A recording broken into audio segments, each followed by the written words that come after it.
시진핑이 김정은을 이렇게 대화를 하면서 너라고 불렀다는 얘기가 있더라고요. 예. 근데 그게 사실일까요? 중국에 혹시 경어가 있습니까? 경어 있죠. 예. 예.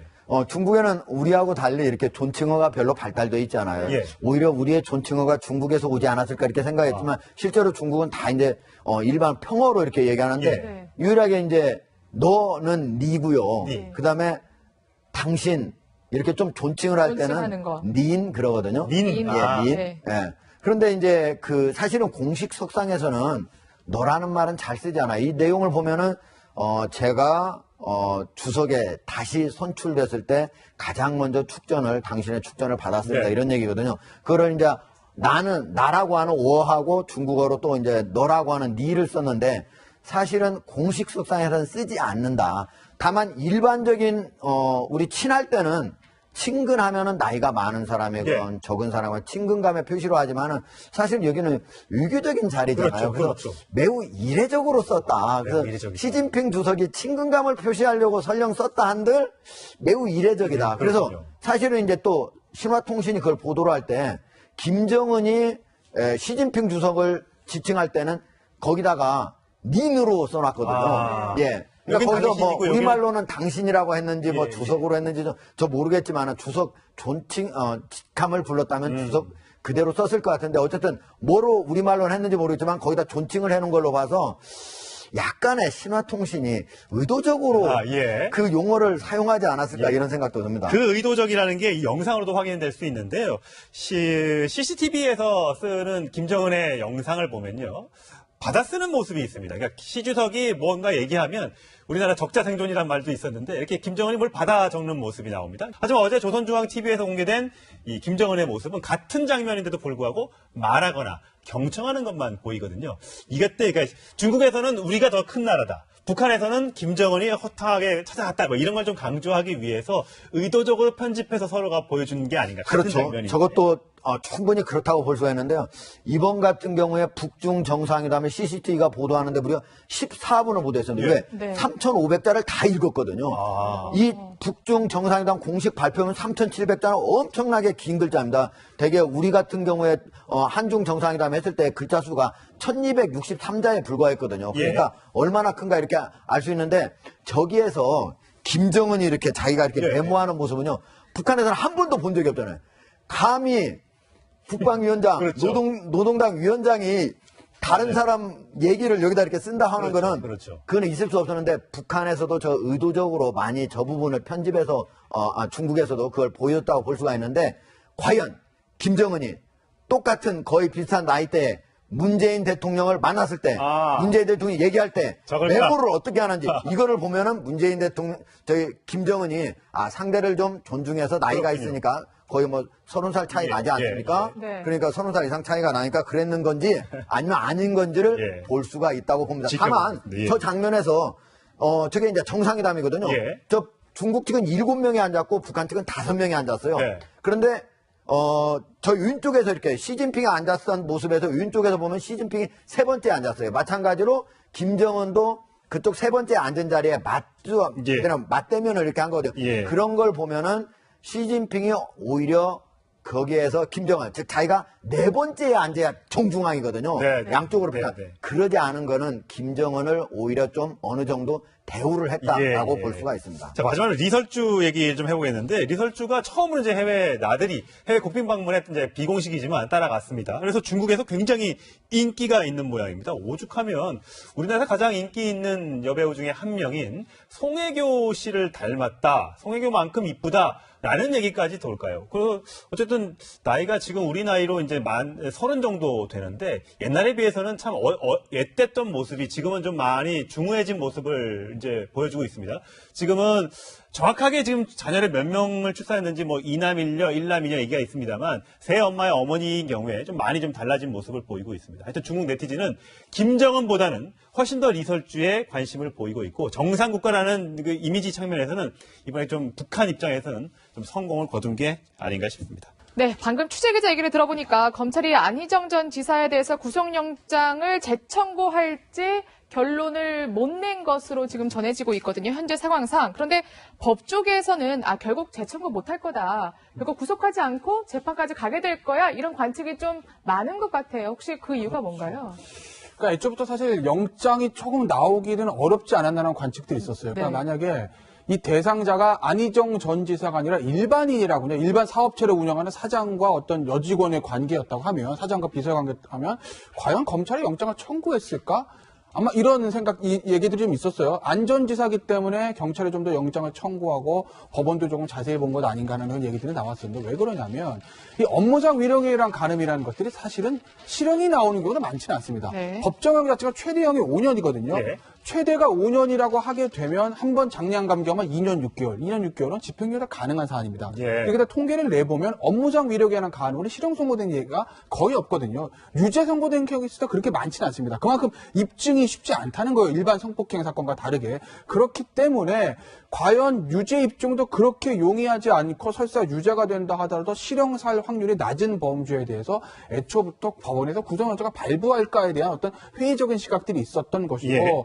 역시 그런 회의적인 시각들을 좀 반영을 하듯이 이번에 영장 기각됐기 때문에 검찰이 추가로 재구속영장을 청구하기는 쉽지 않을 거다라는 관측의 무게가 실리는 거죠. 근데 법원에서는 이제 피의자의 방어권 보호가 이제 그 제한 때문에 방어권을 유지시켜 주기 위해서 영장을 발부하지 않았다라고 얘기했잖아요. 그렇죠. 근데 또 피해자 쪽에서는 피해자의 안전도 중요하지 않냐. 물론 뭐 안희정 전 지사가 뭐 일부러 가서 뭐 해를 한다거나 이렇게 하지는 않겠습니다만 왜냐하면 밖에서 안전지사가 활동하는 모습을 보고도 사실 피해자라고 한다면 그 마음의 상처 이런 것들도 굉장히 심하지 않겠습니까? 피의자의 방어권이라는 용어는 그 법정에서도 많이 쓰는 용어고 이제 네. 판례에서도 인정된 용어인데 그건 피의자의 방어권을 위해서 영장을 발부하지 않는다는 얘기는 예. 바로 하고 무죄가 나올 수도 있겠는 걸 이겁니다. 만약에 보통 그렇다면 영장에 보통 그 소명이 없다라는 예. 얘기를 쓰죠. 예, 그래서 다툴 여지가 있다 이런 걸 그렇죠. 쓰잖아요. 범죄 성립에 다툴 여지가 있다라고 말을 쓰는데 그건 이번에 쓰진 않았어요. 예. 아마 영장을 발부하는 판사의 머릿속에 무죄의 심증이 아주 많은 경우에 이제 그런 얘기를 쓰고 그거보다 한 톤 낮았을 때 쓰는 얘기가 이제 피해자의 꼭 정해진 건 아닌데 예. 그런 식으로 많이 쓰거든요. 그러니까 어쨌든 피의자의 방어권을 언급했다는 거는 확실히 유죄의 심증은 들지 않다는 거를 아마 반증하시면 그렇게 보시면 될 거예요. 피해자의 안전권. 이거 사실 뭐 판례에서 쓰는 용어는 아닙니다. 다만 피해자의 변호인들이 피해자의 안전권이라는 단어를 쓴 건 뭐냐면 이 성범죄 사건 같은 경우에 영장을 발부하는 주된 이유 중에 중에 뭐가 있냐면 이거 밖에 놔두면 이 피의자가 피해자를 계속 접촉해서 회유와 협박, 압박 등을 통해서 예. 야, 너 진술 바꿔 또는 너 빨리 합의 봐 이렇게 강압을 할 수 예, 있다. 예, 예. 그렇기 때문에 구속시키는 게 맞다라고 할 때 나오는 얘기들이 이제 피해자의 어떤 보호 얘기가 나오는 네, 거거든요.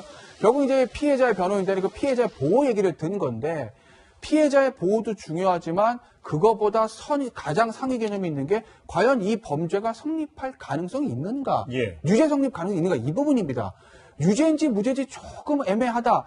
그랬을 경우는 피고인의 어떤 이익으로 보는 것이 형사정법의 대원칙이기 때문에 그렇기 때문에 피해자의 어떤 보호도 중요하지만 피의자 입장에서 무죄 성립 가능성이 높다고 하게 되면 그러면 법원에서는 쉽게 영장을 발부하지 할 수는 없죠. 예. 아직은 뭐 누구의 말이 맞고 누가 유무죄의 진실은 아직 가려지지 않은 상태입니다. 법정에서 좀 더 가봐야 할 것 같고 일단 2차 피해자가 더 있다고 하기 때문에 2차 피해자에 대한 주장 여성에 대한 조사도 있어야 될 것 같습니다.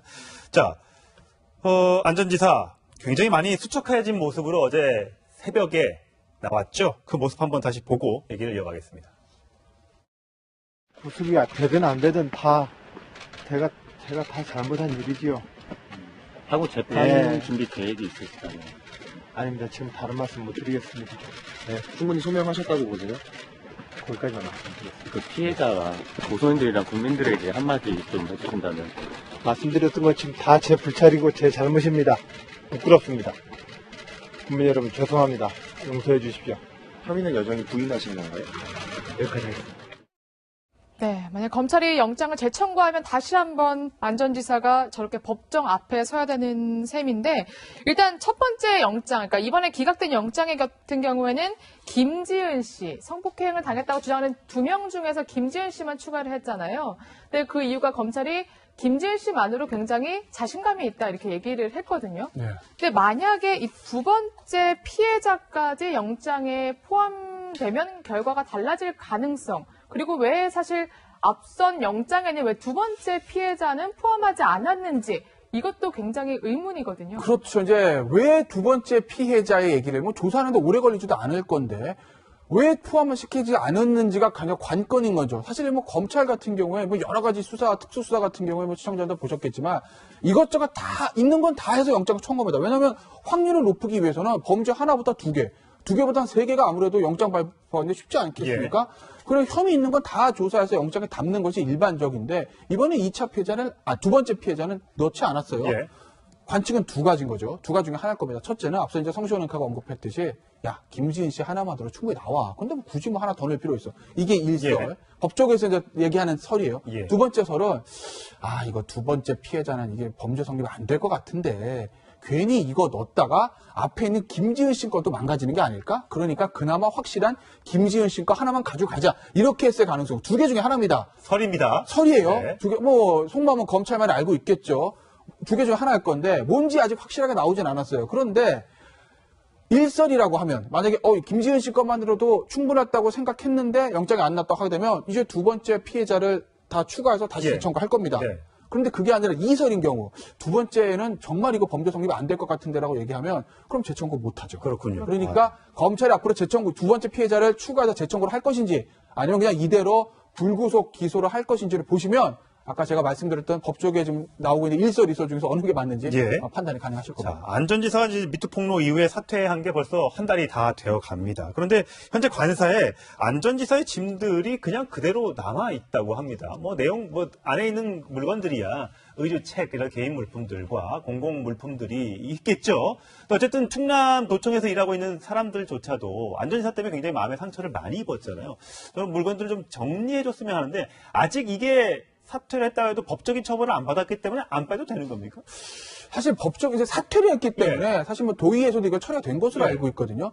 그러면 이제 법적으로 유죄가 나오든 무죄가 나오든 안희정 전 지사는 도지사로서의 권한이 없는 거죠. 그렇죠. 권리와 의무가 예. 모두 없는 겁니다. 그렇다고 보면 이제 사택에서 살 권리도 없는 거죠. 그럼 사실은 이제 짐을 빼줘야 되는 예. 거거든요. 그런데 이제 안전지사가 워낙 거기 이제 취재진들 많고 그렇기 때문에 지금 컨테이너 생활한다는 거 아니겠습니까? 예, 친구. 그걸 처리를 안 하는 것 같아요. 그러니까 저번 살 처리를 해줘야 되는 게 맞죠. 예. 왜냐면 6월 13일은 새 지사가 뽑힐 그렇죠. 거고, 그러면 이제 새 지사가 저기 이제 관세에 들어가야 되는데 그 전까지 정리를 해줘야 될 거 아니겠습니까? 예. 그러니까 사실 청원 경찰도 굉장히 힘든 지금 뭐 경비를 서고 있는 건데 안전지사 측에서 본인이 안 가더라도 뭐 가족이나 측근들을 통해서 저 짐을 정리하는 게 맞겠죠. 그렇죠? 예. 네, 이제 이번에 공직자 이제 재산 공개해서 공교롭게도 또 안희정 전 지사의 재산도 포함이 됐어요. 그래서 안 전 지사가 이제 재산을 얼마나 갖고 있는지도 공개가 됐는데 일단 이 부분은 이제 미투 폭로 이전이라서 뭐 미투 폭로 뭐 변호사 선임비라든가 이런 게 영향을 미친 거는 아니죠. 아니겠죠. 그렇죠. 뭐 지금 뭐 물러서긴 했지만 17년도 거를 18년에 이제 공개하는 그렇죠. 겁니다. 예. 네. 그래서 16년에 비해서 17년에 재산이 좀 줄었다는 건데 글쎄요, 뭐 전년 대비 3천만 원 감소했으면서 크게 감소한 건 아니잖아요. 다른 근데 많은 장관들이나 네. 공직자들은 재산이 많이 늘었잖아요. 그렇죠. 줄어든 게 좀 독특하더라고요. 뭐 오늘 저도 그 재산 공개 봤는데 상위에 있는 사람들의 경우에 되게 주식이 많고 부동산이 많습니다. 그렇죠. 예. 그러니까 주식이 사실 2010년 장이 좀 괜찮았어요. 그러니까 주식 가격이 이제 오르는 경우도 있고 그렇죠. 부동산 같은 경우에는 좋은 물건들이 많이 올랐기 때문에 상승한 거 보이는데 안희정 전 지사 같은 경우는 부동산을 많이 보유한다든가 주식을 보유한다든지 그런 것들이 아니기 때문에 그렇기 때문에 뭐 상승폭이 좀 적을 거고 제가 좀 생각해 보건데 2010년도에 대선 경선이 있지 않았습니까? 예. 그러니까 사실은 경선이 있었기 때문에 뭐 본인의 돈을 좀 썼을 가능성도 좀 있죠. 여지까지 추정이니까. 예. 그러니까 아마 2016년에 비해서 16년에 이제 쓴 게 17년에 반영이 되니까요. 예. 그래서 아마 재산이 조금 감소하지 않았을까